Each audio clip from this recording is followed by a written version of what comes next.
Hi friends, അസ്സലാമു അലൈക്കും. അപ്പോൾ ഇന്നത്തെ വീഡിയോ എന്ന് പറയുന്നത് ഈത്തപ്പഴം കൊണ്ടൊരു ഈവനിങ് സ്നാക്സാണ്. അപ്പോൾ ഞാൻ മിക്സിയിൽ ഈത്തപ്പഴം നല്ല കേകി വൃത്തിയാക്കിയിട്ട് ഈത്തപ്പഴവും കുരു കളഞ്ഞിട്ടുള്ള ഈത്തപ്പഴവും പിന്നെ വെള്ളം ഉരുക്കിയതും ഏലക്കായും ഒരു പൊടിക്ക് ഉപ്പും മിക്സിയിൽ അരച്ചിട്ടുണ്ട്. ഇനി ഈ മിക്സിയിൽ നിന്ന് ഇതെടുത്തിട്ട് ഒരു പാത്രത്തിലേക്ക് ആക്കി വെക്കണം. എന്നിട്ട് ഇതിലേക്ക് കുറച്ചും കൂടി വെള്ളം ഉരുക്കി പറഞ്ഞു വയ്ക്കുന്നുണ്ട്. ഞാൻ വെള്ളം ഉരുക്കിയിട്ട് ഫ്രിഡ്ജിൽ വെക്കലാണ്. അപ്പോൾ ആ വെള്ളം ഉരുക്കിയത് നമുക്ക് ആവശ്യത്തിന് ഇതിലേക്ക് ഒഴിച്ചു കൊടുക്കുക. എന്നിട്ട് ഇത് നല്ല മിക്സാക്കുക. ഇതന്നെ ഉണ്ടാവും പാകത്തിന് മധുരം. പഞ്ചസാര വേണ്ടവർക്ക് പഞ്ചസാര ചേർക്കാം. ഞാൻ വെള്ളം ഉരുക്കിയതാണ് ചേർത്തിരിക്കുന്നത്. അപ്പോൾ അത് ഈ ഒരു പാകത്തിലാക്കിയെടുത്തിട്ടുണ്ട്.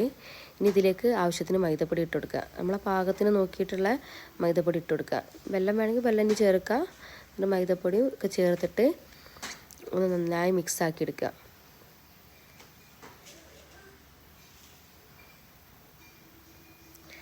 ഈ ഒരു പാകത്തിനാക്കിയിട്ട് നമ്മൾ എടുക്കണം. ഈ ഒരു പാകത്തിന് മതി മാവ്. എന്നാൽ മാവ് റെസ്റ്റ് ചെയ്യാൻ വെക്കാം. നമുക്ക് കുറച്ച് കഴിഞ്ഞിട്ട് ഇതുണ്ടാക്കാം. അപ്പോൾ നമ്മൾ ചട്ടി എടുത്തിട്ടുണ്ട്. ചട്ടിയിൽ എണ്ണ വെച്ചിട്ടുണ്ട്. എണ്ണ ചൂടായി വരുമ്പോൾ അതിലേക്ക് കടി ഇട്ട് കൊടുക്കുക. മാവ് ചെറുതായിട്ട് കൊടുക്കുക. എന്നിട്ട് ഈ മാവ് ഒന്ന് ഏകദേശം ആയി വരുന്ന സമയത്ത് നമ്മൾ മറിച്ചിട്ട് കൊടുക്കുക. ഇത് വലുതായിട്ട് വേവാനൊന്നും ഉണ്ടാവില്ല. അപ്പോൾ അത്യാവശ്യം നായി കളറൊക്കെ മാറി വരുന്ന സമയത്ത് നമ്മളത് എണ്ണയിൽ നിന്ന് കോരിയെടുക്കുക. അപ്പോൾ എല്ലാവരും ഒന്ന് ട്രൈ ചെയ്ത് നോക്കണം. വീഡിയോ ഇഷ്ടപ്പെട്ടാൽ ലൈക്ക് ചെയ്യുക. അടുത്ത വീഡിയോയുമായി കാണാം. Bye bye.